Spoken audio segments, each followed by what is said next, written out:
সাথে সংসার করুম সেই নাই। আর একই সাথে ওনার মাল্টিপল সাইড ফ্র্যাকচার হয়েছে এবং উনি 7 মাসের গর্ভবতী। মানুষ বাঁচে আশায়, আর প্রত্যাশায় বাড়ে তার পথ চলা। তবে কিছু সময় নিয়তি এতটাই নির্মমভাবে আঘাত করে যে চোখের জলে ভেসে যায় সকল স্বপ্ন, আশা, ভরসা। ঠিক তেমনই এক বাস্তবতার সাক্ষী হলেন সদরঘাটে লঞ্চ দুর্ঘটনায় প্রাণ হারানো সোহেলের অন্তঃসত্ত্বা স্ত্রী রুবা। লঞ্চ দুর্ঘটনায় যিনি কোনো মতে প্রাণে বেঁচে ফিরলেও অতি নির্মমভাবে 2 লঞ্চের চাপে পিষ্ট হয়ে প্রাণ গেল স্বামী ও শ্বশুরের, যে হৃদয় বিদারক দৃশ্য কাঁদিয়েছে সমগ্র দেশবাসীকে। আর সে শোক যেন এখন কেড়ে নিচ্ছে আরও 2টি প্রাণ।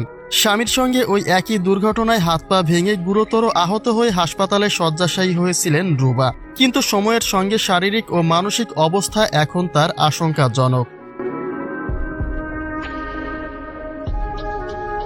7 মাসের অন্তঃসত্ত্বা থাকায় চিকিৎসকরা তেমন কোনো ইমার্জেন্সি চিকিৎসা রুবাকে দিতে পারেননি। হাত পা ভেঙে গুরুতর অসুস্থ থাকার পরেও তাকে দেওয়া সম্ভব হয়নি কোনো ব্যথানাশক মেডিসিন, অর্থাৎ বাচ্চা পেটে থাকা সত্ত্বেও এই তীব্র যন্ত্রণা সয়ে যাচ্ছেন রুবা। তবে তার শারীরিক অসুস্থতার চেয়ে বেশি ঘায়েল করছে স্বামীর স্মৃতিগুলি। কথা ছিল একে অপরের পাশে থেকে পুরোটা জীবন কাটিয়ে দেবেন, একে অপরের হাত কোনো দিন ছেড়ে দেবেন না। কিন্তু যে সময়টাতে স্বামীকে সবচেয়ে বেশি প্রয়োজন, সেই সময়ে রুবাকে একা ফেলে চির বিদায় নিলেন সোহেল, যে বিষয়টি কোনোভাবেই মেনে নিতে পারছেন না স্ত্রী রুবা।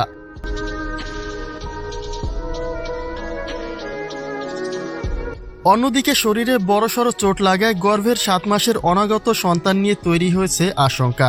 মূলত এই অন্তঃসত্ত্বা স্ত্রীকে বাঁচাতে গিয়েই তো প্রাণ গেছে সোহেল এবং তার বাবার। সোহেল চেয়েছিলেন তার গর্ভবতী স্ত্রীর গায়ে যেন কোনো রকম আঘাত না লাগে, কিন্তু শেষ পর্যন্ত তাদের এমন চেষ্টায় কেড়ে নিল বাবা ছেলের প্রাণ। হলো না তাদের গ্রামের বাড়িতে ফেরা, হলো না তাদের পরিবারের সঙ্গে অতি আনন্দের ঈদ উদযাপন, বরং এঁকে যাওয়া স্বপ্ন আর আশাগুলি ভেসে গেল চোখের জলে।